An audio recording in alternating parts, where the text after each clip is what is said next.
پھر اس سرزمین میں علامہ اقبال جیسی شخصیت پیدا ہوئی ہے. یہ ساری چیزیں جو ہے یہ در حقیقت اشارہ کر رہی ہیں کہ یہ ملک مشیت ایزدی کے کسی طویل سلسلے کی ایک کڑی ہے.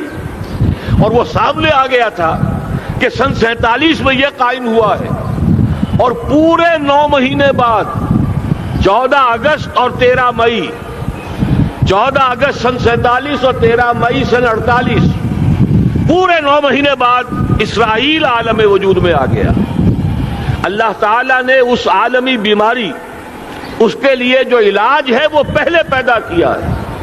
جیسے کہ حدیث میں آتا ہے ما انزل اللہ من دائن الا انزل له دوان. اللہ تعالیٰ نے کوئی بیماری ایسی نہیں اتاری کہ جس کا علاج بھی نہ اتار دیا ہو. اور جیسے کہ ماں کی چھاتیوں میں بچے کی ولادت سے پہلے دودھ پیدا ہو جاتا ہے، اس کی غذا کا بندوبست پہلے ہو جاتا ہے، اسی طریقے سے اسرائیل کا جو فتنہ اٹھنے والا تھا اس کی سرکوبی کے لیے پاکستان وجود میں آیا ہے. اور آج وہ مرحلہ آ گیا ہے تاریخ کا ایک عظیم موڑ. آپ دیکھیں گے کہ بڑی مشابہت پیدا ہو گئی ہے. ایک طرف بظاہر امریکہ کی مرضی کے خلاف اسرائیلی وزیر اعظم نتن یاہو وہ بڑا ایک غرور کا اور بڑے تکبر کا مظاہرہ کر رہا ہے. اور وہ پورا پیس پروسیس جس پر نہ معلوم کتنا وقت صرف ہوا تھا، کتنی محنتیں ہوئی تھیں، کتنے راؤنڈز آف ٹاکس ہوئے تھے، کبھی واشنگٹن میں ہوئے، کبھی اوسلو طرز کا کوئی معاہدہ ہوا ہے، کبھی پھر اور اس کے بعد پیشی ہوئی تھی میڈرڈ کے اندر بھی. لیکن وہ سارا پیس پروسیس جو ہے اس کی دھجیاں کر رہا ہے. وہ وقت بالکل قریب نظر آ رہا ہے کہ یروشلم کے مسئلے پر وہاں بٹی دہک اٹھے گی. اور احادیث نبویہ میں جو خبریں دی گئی ہیں کتاب الملاحم کی احادیث میں معلوم ہوتا ہے کہ اب اس کا آغاز ہونے والا ہے. نتن یاہو کو امریکہ کے خلاف جانے کا اصل میں حوصلہ کیوں پڑ رہا ہے؟ اس لیے کہ اسے معلوم ہے کہ فرنگ کی رگیں جہاں پنجہ یہود میں ہے، چاہے کلنٹن ہو یا کلنٹن کا باپ ہو، یہودی لابی وہاں کی اتنی مضبوط ہے، کانگریس میں اور سینٹ میں ان کا اتنا اثر ہے کہ کوئی بھی وہاں شخص بڑے سے بڑا طاقتور اور بڑے سے بڑا اختیارات کا حامل اسرائیل کی مرضی کے خلاف نہیں جا سکتا. یہی معاملہ یہاں نظر آ رہا ہے. بظاہر تو ناراضگی کا اظہار ہوا ہے لیکن یہ بات اب تو کھلتی چلی جا رہی ہے. حقیقت یہ ہے کہ یہود اور ہنود کا بڑا گہرا لنک قائم ہو چکا ہے اور یہ بھٹیاں اب دونوں طرف دہکیں گی. میں اس سے پہلے بارہا کہہ چکا ہوں ملت اسلامیہ تقریباً 150 کروڑ افراد پر مشتمل ہے، لیکن اس میں سے تقریباً 20 کروڑ عرب ہیں. ان کو اللہ نے خصوصی فضیلت دی تھی. یہ تھے کہ جن کی زبان میں قرآن نازل ہوا. خود محمد عربی صلی اللہ علیہ وسلم عرب تھے، انہیں جو فضیلت عطا کی تھی. لیکن بدقسمتی سے اس دور میں آ کر بھی انہوں نے آزادی حاصل کرنے کے بعد بھی اپنا قبلہ درست نہیں کیا. کسی نے ماسکو کی طرف رخ کیا، کسی نے واشنگٹن کا رخ کیا، اللہ اور اس کے رسول کی طرف رخ نہیں ہوا. واقعہ یہ ہے کہ مجرم ہیں. دوسرے بڑے مجرم 150 کروڑ میں سے 10% یہ 15 کروڑ مسلمان ہیں.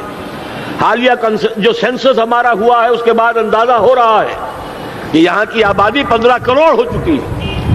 10% امت مسلمہ کا مسلمانان پاکستان ہے. اور یہ اس اعتبار سے کہ اسلام کے نام پر ملک بنا کر نصف صدی گزار چکے، لیکن یہاں پر اسلام کا بول بالا نہیں ہوا، کتاب و سنت کی بالا دستی کر اعلان نہیں ہوا. دستور میں ساری اسلامی دفعات موجود، لیکن اس کے ساتھ ہی ایسے خلا موجود، چور دروازے موجود کہ کوئی دفعہ بھی مؤثر نہیں ہے. یہ منافقت کا پلندہ لے کر ہم چل رہے ہیں اس دستور کو، اس دستور مملکت پاکستان کو.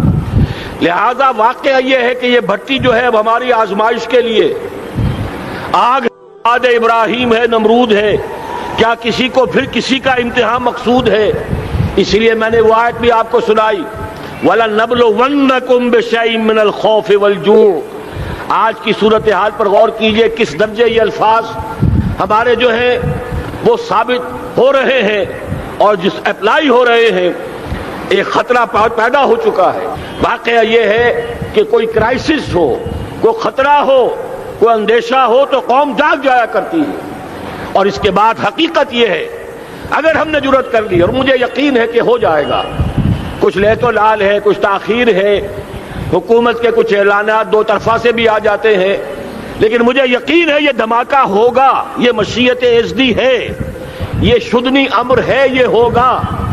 اور اس کے بعد یقیناً اس آیت مبارکہ کا دوسرا لفظ ہم پر منطبق ہوگا، وَلَنَبْلُوَنَّكُمْ بِشَيْءٍ مِّنَ الْخَوْفِ وَالْجُوعِ۔ یہاں دوسرا لفظ بھوک کا لفظ ہے، ہم پر سختیاں آئیں گی یقیناً۔ الکفر ملت واحدہ، پوری دنیا امریکہ کی زیر سرپرستی ہمارے خلاف کھڑی ہوگی، ہمارے اوپر پابندیاں لگیں گی، لیکن شاید ہمارے جذبہ ایمانی کو بیدار کرنے کے لیے اللہ تعالیٰ اسی کو ذریعہ بنا دے، اور پھر اس کے ذریعے سے پورے عالم اسلام میں عوامی سطح پر جو ہمدردی پیدا ہوگی پاکستان کے ساتھ، اس کے آثار شروع ہو گئے ہیں۔ کبھی قطر کی طرف سے خبر آ رہی ہے، کبھی الاحرام کا جو ہے وہاں بات سامنے آ رہی ہے۔ معلوم ہو رہا ہے کہ جو بھی پبلک اوپینین ہے پورے عالم اسلام میں، اس کی وجہ کیا ہے؟ میں نے اپنے پچھلے جمعے کے خطاب میں عرض کیا تھا کہ جیسے پاکستان سلطنت خداداد پاکستان ہے، ایسے ہی اس کی ایٹمی صلاحیت یہ بھی خداداد ہے، اللہ نے چھپر پھاڑ کر ہمیں دی ہے۔ ایسا نہیں تھا کہ ہم نے لیبارٹریاں بنائی ہوں، ہمارے سینکڑوں اور ہزاروں سائنسدان ریسرچ میں لگے ہوئے ہوں، نہیں، اچانک اللہ تعالیٰ کی طرف سے ہمیں ایک نعمت غیر مترقبہ عطا ہو گئی ڈاکٹر عبدالقدیر کی شکل میں۔ پھر نہ معلوم کس کس ذریعے سے اس پروگرام کو آگے بڑھانے کے لیے جن پرزوں کی ضرورت تھی، کس کس ذریعے سے وہ پرزے یہاں پہنچے ہیں، یہ بھی خالص خداداد صلاحیت ہے، اور اس کو سمجھ لینا چاہیے کہ یہ ہمارے لیے ایک فرض کفایہ کے درجے میں ہے پوری امت مسلمہ کی طرف سے۔ اس کی وجہ کیا ہے؟ پورے عالم اسلام میں کہیں اور یہ صلاحیت موجود نہیں۔ کچھ ایٹمی دانت نکلنے کا امکان پیدا ہوا تھا عراق میں، آپ کو معلوم ہے کئی سال پہلے اسرائیل کے جیٹس آئے اور اس کی ایٹمی تنصیبات کو تہس نہس کر کے چلے گئے۔ اس کے بعد جو کچھ ہوا ہے خلیج کی جنگ میں، اس کا اگلا پچھلا کھایا پیا سارا اگلوا دیا، اور اس کے لیے جو پابندیاں ہیں شدید سے شدید تر ابھی تک چلی آ رہی ہیں۔ تو اچھی طرح سمجھ لیجئے کہ پورے عالم اسلام میں صرف ایک پاکستان ہے، پوری دنیا میں صرف ایک ملک ہے جو اسلام کے نام پر بنا، پورے عالم اسلام میں صرف ایک ملک ہے جس کے پاس ایٹمی استعداد ہے۔ ان دونوں چیزوں کو سامنے رکھیے تو پھر مشیت ازدی میں مختلف چیزیں جو اللہ تعالیٰ کی اس تدبیر کے اندر موجود ہیں، اس کی کچھ نہ کچھ کڑیاں جو ہے ملتی نظر آتی ہیں۔ لہذا اگر یہ معاملہ ہو جاتا ہے تو یقیناً اگرچہ سختی آئے گی، وَلَنَبْلُوَنَّكُمْ بِشَيْءٍ مِّنَ الْخَوْفِ وَالْجُوعِ، لیکن ایک تو یہ کہ اس قوم کے اندر سے انشاءاللہ جذبہ ایمانی برآمد ہوگا، اس قوم کے اندر سے اثار اور قربانی کے جذبات برآمد ہوں گے، پورے عالم اسلام کی اخلاقی سپورٹ اسے حاصل ہوگی۔ اور میں یہ سمجھتا ہوں کہ جیسے نوائے وقت نے بھی بہت اچھا کیا، کل یا پرسوں کے اپنے جو سر وقت پر وہ احادیث شائع کر دی ہیں، جن میں سے دوسری حدیث بڑی معنی خیز ہے۔ حضور نے فرمایا اصابتان احرزہم اللہ من النار، دو لشکر ایسے ہیں کہ جن کو اللہ تعالیٰ نے جہنم کی آگ سے چھٹکارے کا پروانہ دے دیا، وہ لشکر جو ہیں وہ جہنم کی آگ سے چھٹکارا پا گئے، احرزہم اللہ من النار۔ وہ دونوں لشکر کون سے ہوں گے؟ اصابت یغزو الہند، ایک وہ کہ جو ہندوستان پر حملہ آور ہوگا، اور دوسرا وہ جو حضرت مسیح علیہ السلام کے ساتھ جبکہ ان کا نزول ہوگا، اور اللہ تعالیٰ ایک مجدد، اس آخری دور کے مجدد کی حیثیت سے حضرت مہدی کو بھی ہمارے درمیان میں سے اٹھائے گا، اور پھر جو آخری فیصلہ کن جنگ ہوگی الملحمۃ العظمیٰ، اس کے لیے یہاں سے فوجیں جائیں گی ان کی مدد کے لیے۔ اب ان دونوں فوجوں کو ایک حدیث میں جمع کرنے سے اندازہ کر لیجئے کہ اس کا مطلب کیا ہے۔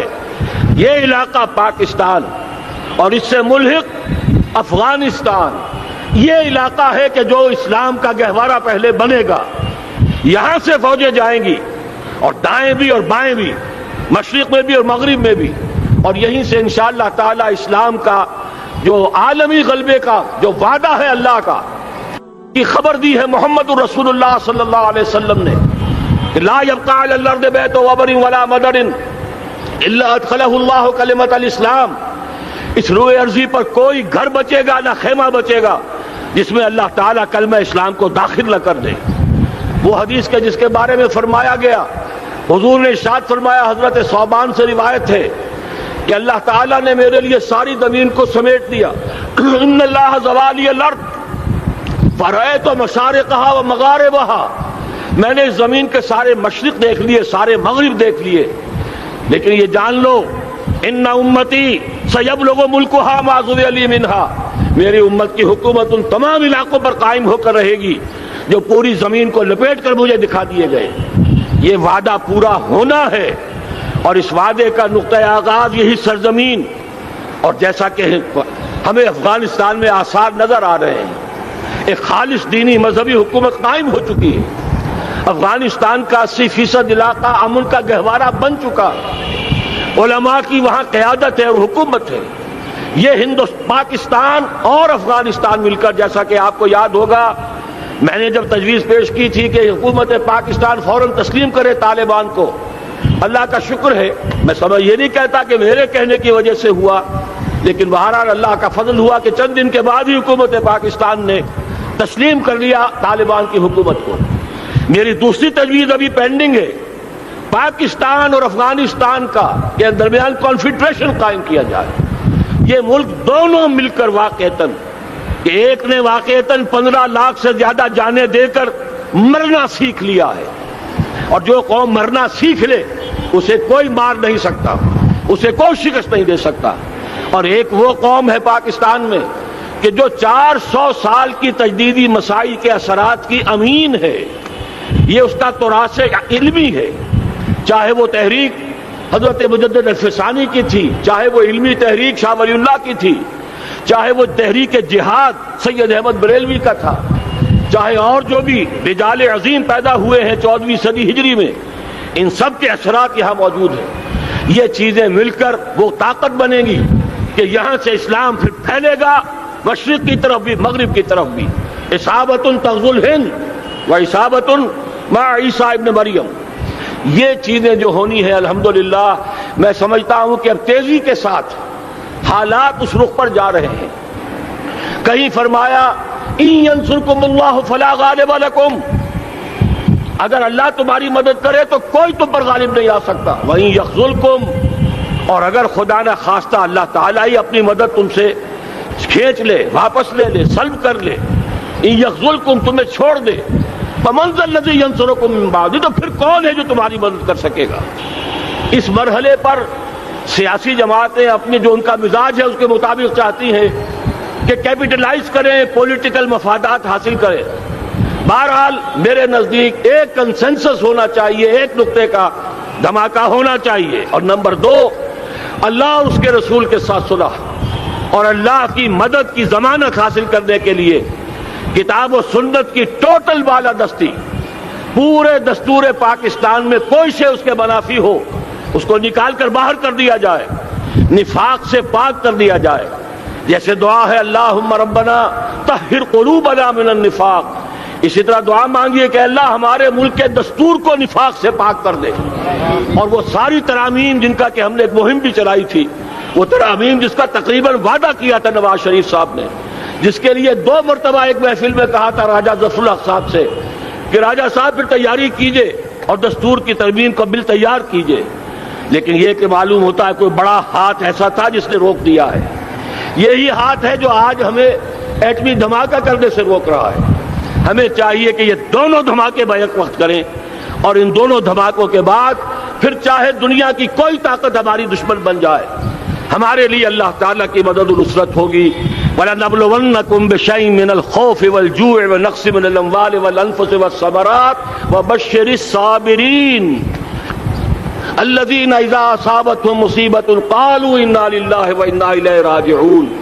تو قوم انشاءاللہ تعالی، میں یہ سوچا کرتا تھا قوم مردہ ہے، بے حس ہو چکی ہے، دین سے عام طور پر بیزاری پیدا ہوتی جا رہی ہے، جو ہمارے دینی قیادت ہے اس سے بھی لوگوں کے اندر مایوسی پیدا ہو رہی ہے۔ کیسے ہوگا؟ میں نے بارہا کہا جب میں یہ شواہد دیکھتا ہوں جو حدیث میں ہے، جس کی خبریں دی گئی ہیں، 400 سال کی تاریخ دیکھتا ہوں، تو مجھے پاکستان کا مستقبل بہت شاندار نظر آتا ہے۔ یہ تو مشیت ایزدی میں کسی بہت اہم رول کو پلے کرنے کے لیے قائم ہوا ہے۔ جب میں زمینی حالات کو دیکھتا ہوں تو مایوسی ہوتی ہے، لیکن میں یہ سمجھتا ہوں کہ وہ وقت آ گیا ہے کہ جس میں یہ قوم جھنجھوڑی جائے۔ ایک دفعہ کا یہ جھنجھوڑا جانا انشاءاللہ تعالی ہمارے بہت سے دل اندر دور کر دے گا۔ آخر چینی کیا تھے؟ ایک 10 صدی پہلے کے چینی افریمی قوم آج کہاں سے کہاں پہنچ گئی ہے۔ ہمارے اندر بھی چاہے یہ کہ اوپر راکھ ہے، اندر چنگاریاں ہیں، ان چنگاریوں کے بھڑکنے کا وقت آ گیا ہے، اور انشاءاللہ العزیز اسی ایٹمی دھماکے سے اس پورے عمل کا جو ہے آغاز ہو جائے گا، جس سے یہ سرزمین پاکستان اسلام کا گہوارہ بنے، اور پھر یہاں سے پوری دنیا میں اسلام کے غلبے کی جد و جہد کا آغاز کیا جائے۔ بس میں اسی پر اتفاق کر رہا ہوں۔ اللہ تعالیٰ سے دعا کرتا ہوں کہ وہ ہمارے حکمرانوں کو، اگر تو کوئی تاخیر ہو رہی ہے انتظامی امور کی وجہ سے، کوئی بات نہیں، بہرحال معاملہ اچانک ہو گیا ہے، لیکن مجھے توقع ہے کہ انشاءاللہ وہ دھماکہ ہوگا اور جلد ہوگا۔ اگر کوئی تذبذب ہے تو ہم اللہ تعالیٰ سے دعا کریں گے وہ نواز شریف صاحب کے دل کو پھیر دے اور اس کے اندر استقامت پیدا کر دے، اور دوسرے یہاں کی سیاسی جماعتوں کو بھی یہ توفیق دے کہ کوئی اور سیاسی مسئلہ اس وقت نہ اٹھائیں، اور جو بھی یہاں پہ مذہبی اور دینی عناصر ہیں انہیں اللہ توفیق دے کہ وہ اس دھماکے کا مطالبہ کرنے کے ساتھ ساتھ، بلکہ میں یہ سمجھتا ہوں کہ اس سے بھی زیادہ زوردار انداز میں دستور پاکستان سے منافقت کے خاتمے اور کتاب و سنت کو سپریم لا قرار دینے کی ترمیم جو ہے اس کا دھماکہ بھی کیا جائے۔ اللہ تعالیٰ ہمیں اس کی توفیق عطا فرمائے۔ اقول قولی ھذا واستغفر اللہ لی ولکم ولسائر المسلمین والمسلمات۔